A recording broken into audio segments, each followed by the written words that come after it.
राजा अपनी पत्नी की राह देखते देखते कि सौदागर एक दिन के लिए उसकी पत्नी को उससे मंग कर ले गया था, आज 1 हफ्ता हो गया वापस नहीं लाया है। लगता है यह अच्छा इंसान नहीं था, इसने भी मेरे साथ धोखा किया है। दुखी मन से वह अपने दोनों बेटों को अपने साथ लेकर धीरे धीरे चलने लगा। बड़ा बेटा 5-6 साल का था, छोटा बेटा 3 साल का था। बड़े बेटा को वह पैदल चलाता था, छोटे बेटे को वह गोद में लेकर चलता था। चलते चलते एक नदी आई। नदी के किनारे वह बड़ा बेटा को बैठा देता है और छोटे बेटे को पहले पार करा देता हूँ नदी करके। नदी में वह चलना शुरू करता है। जैसे ही बीच नदी में जाता है, उसको अपने बड़े बच्चे की रोने की आवाज़ सुनाई देती है। जैसे ही वह पलटकर पीछे देखता है तो राजा बहुत घबरा जाता है, क्योंकि उसके बच्चे पर भालू ने आक्रमण कर दिया था। वह अपने बच्चे को बचाने के चक्कर में उसके जो कंधे पे जो छोटा बच्चा सवार था, जिसको वह अपने कंधे पर बैठाया था, गलती से पानी में गिर गया और वह अपने बड़े बच्चे को बचाने के लिए आ रहा था। बड़ा बच्चा भी भालू हमला करके ले गया और छोटा बच्चा नदी में बह गया। राजा बहुत ज़्यादा दुखी हो गया कि आज न मेरे पास राज्य है, न मेरी पत्नी है, न मेरे बच्चे हैं। इसी सोच विचार में बहुत दुखी मन से वह एक पेड़ के नीचे जाकर बैठता है। 1-2 दिन तक वह बहुत दुखी होकर अपने मन में पश्चाताप करता है और ऊपर वाले से बार बार प्रार्थना करता है कि प्रभु, आपने मेरे साथ यह कैसा आचरण किया है, कैसा न्याय किया है, कैसा अन्याय किया है, मैं कुछ समझ नहीं पा रहा हूँ। बार बार वह परमात्मा से फरियाद कर रहा है कि आपने मेरे साथ ऐसा कैसे कर दिया। जब उसका मन का बोझ थोड़ा सा हल्का हुआ तो वह चलना शुरू किया। धीरे धीरे चलते चलते वह राज्य के आखिरी छोर में पहुंचा, जहां उसने देखा कि बहुत सारे लोग खाली मैदान में 100-200 की भीड़ में बैठकर कुछ बातें कर रहे थे। राजा ने सोचा, यहाँ ऐसा क्या हो रहा है कि 200-150 लोग यहाँ पे बैठे हुए हैं। पता चला कि वहाँ का राजा मर चुका है और जब नया राजा का राज तिलक किया जाता है तो ऐसे ही खुले मैदान में करोड़ों जनता के बीच में राजा का चुनाव किया जाता है। इसके लिए एक बाज को छोड़ा जाता है और वह बाज जिस किसी व्यक्ति के सिर पे जाके बैठता है उसी को राजा घोषित कर दिया जाता है।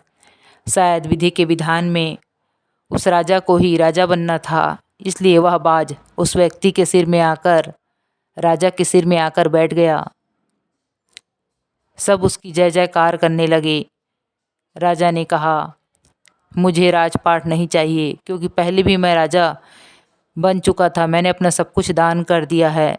न मेरे पास राज्य है, न पत्नी है, न बच्चे हैं। मैं राजा बनकर क्या करूँगा। उसकी दयालुता को देखकर लोगों ने कहा, नहीं, आप ही हमारे राजा बनेंगे। और लोगों के आग्रह करने पर, प्रार्थना करने पर वह राजा उस राज्य का राजा बनने के लिए तैयार हो गया। धीरे धीरे उस राज्य में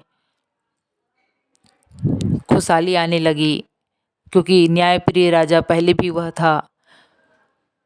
बस कभी कभार खाली रहता था तो उसके मन में अपनी पत्नी के लिए, अपने बच्चे के लिए जो दर्द था वह किसी को बता नहीं पाता था। राजा की कार्य क्षमता और न्यायप्रियता, दयालुता को देखते हुए वहाँ की प्रजा ने राजा के लिए 2 अंगरक्षक नियुक्त किए और वह 2 अंगरक्षक स्वयं राजा के बेटे थे, जिसकी जानकारी राजा को नहीं थी। जिस बच्चे पर भालू ने हमला किया था, उस भालू के हमले से उस राजा के बेटे को एक शिकारी ने बचाया था। शिकारी ने भालू के मुख पर बाण लगा दिया और उस बच्चे को बचा लिया, और उसका कोई बच्चा नहीं था, इसलिए उसका पालन पोषण किया और वह व्यक्ति भी उसी राज्य का आदमी का था जहाँ उस बच्चे के पिता राजा बने हुए थे। दूसरी तरफ वह लड़का जो पानी में बह गया था, वह भी उस मछुआरे के हाथ में लगा जो मछली पकड़ने के लिए जाल बिछाया करता था। जब उसने बच्चे को देखा तो बच्चा जीवित था। उसने बच्चे को अपना बच्चा समझकर पालन पोषण किया, उसकी परवरिश की। आगे चलकर दोनों बच्चे राजा के अंगरक्षक बन गए। राजा को इस बात की जानकारी नहीं थी। एक दिन वह सौदागर जो राजा से छल कपट करके उसकी पत्नी को झूठ बोलकर मंग कर ले गया था, वह सौदागर भी उसी राज्य में आ पहुंचा, क्योंकि वहाँ के जो पहले राजा थे उनसे उनका पहले का परिचय था। जब उस सौदागर को पता चला कि पहले वाले राजा अब नहीं हैं, तो वह थोड़ा दुखी हुआ। और जो अभी नया राजा बने हैं उसके बारे में जब जानकारी मिली कि बहुत दयालु हैं, जो नया राजा बने हैं वो बहुत दयालु हैं, तो उनके मन में इच्छा हुई कि राजा से जाकर मिला जाए। राजा जब वह व्यापारी उस राजा से मिलता है तो न राजा व्यापारी को पहचान पाता है, न व्यापारी राजा को पहचान पाता है, क्योंकि जब राजा से वह मिला था तो वह एक सामान्य व्यक्ति की तरह था और उम्र में भी बहुत बदलाव आ गया था। व्यापारी भी पहले से बहुत बदला हुआ था, तो वह नहीं पहचान पाया। एक दिन राजा ने कहा कि तुम मेरे साथ व्यापार करना चाहते हो तो तुम कुछ दिन मेरे साथ में रहो। लेकिन व्यापारी के मन में तो छल था। वह राजा की पत्नी को अपने साथ निगरानी में रखता था, इसलिए वह दिन को काम करता था और रात को वहीं जाके रहता था। लेकिन राजा ने जब जिद किया कि आज आप यहीं रुक जाइए, तो उसने अपनी समस्या को राजा के पास बताया। व्यापारी ने कहा, राजा, मेरी पत्नी की दिमागी हालत ठीक नहीं है, इसलिए मैं उसे नहीं छोड़ सकता, इसलिए मैं आपके पास नहीं रह सकता। तो राजा ने कहा, मेरे पास 2 अंगरक्षक हैं, मैं उसे आपके घर आपकी पत्नी की देखभाल के लिए भेज देता हूँ। जब राजा के द्वारा दोनों अंगरक्षक राजा की जो पहली पत्नी थी, जो उस व्यापारी के घर बंधक बनी हुई थी, उसकी निगरानी करने के लिए दोनों अंगरक्षक को भेज दिया जाता है। जब पहला वाला अंगरक्षक राजा का बड़ा बेटा को नींद आने लगता है, तो उसका छोटा बेटा कहता है कि राजा ने हमें यहाँ पहरेदारी करने के लिए भेजी है, हमें अपना नींद भगाने के लिए कुछ कहानी सुनाना चाहिए। तो राजा का बड़ा बेटा कहता है, मैं तुम्हें ऐसी कहानी सुनाता हूँ कि तुम्हें नींद आना ही बंद हो जाएगा। राजा का बड़ा बेटा कहता है कि मेरे पिता स्वयं राजा थे और वे इतने दानी थे कि अपना सब कुछ दान कर दिया, और मेरी माँ को एक व्यापारी झूठ बोलकर ले गया। मेरे पिताजी ने नदी पार करने के समय छोटा भाई को नदी पार करा रहे थे और मुझ पर भालू ने हमला कर दिया।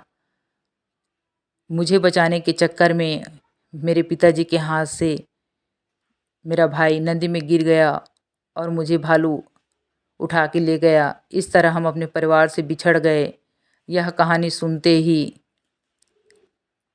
उसका छोटा भाई उसके गले से लिपट कर रोने लगा। दोनों भाई को रोते हुए देखकर वह रानी पूछने लगी, तुम दोनों क्यों रो रहे हो? जब उसने अपनी सारी कहानी उस रानी को बताई तो रानी समझ गई कि ये दोनों मेरे बेटे हैं। तो फिर दोनों अंगरक्षक अपनी माँ को लेकर राजा के पास ले गए और उस व्यापारी की सारी करतूत खोल दी। जैसे ही राजा को पता चला कि यह वही दुष्ट आदमी है जो मेरी पत्नी को झूठ बोल के ले गया था, तो उसने उस व्यापारी को कारावास में डाल दिया। उसके व्यापार का पूरा पैसा छीनकर प्रजाओं में दे दिया और उसे मौत के घाट उतार दिया गया। उसी प्रकार जो दूसरे देश में जो राज्य में राजा बना हुआ बैठा था, जो राजा का राजगद्दी छीनकर बैठा हुआ था, वह व्यक्ति भी राजा बनने के बाद बहुत अहंकारी घमंडी हो गया था। उसने भी प्रजा पर बहुत अत्याचार किए। प्रजा उनके अत्याचारों से बहुत दुखी थी। बहुत कर लगा लिए थे राजा ने प्रजाओं पर।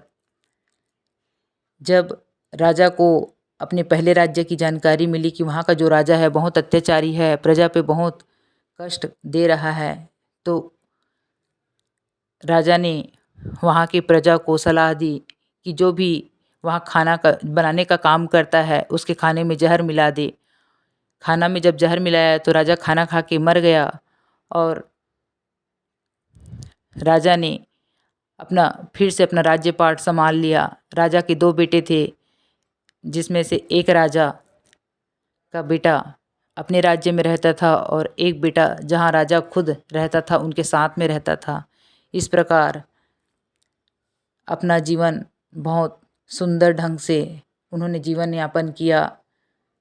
किसी को पता नहीं था कि एक राजा को दो दो जगह का राज्य दान में मिलेगा। ऊपर वाला क्या चाहता है, क्या करना चाहता है, क्या होगा, यह कोई नहीं जानता।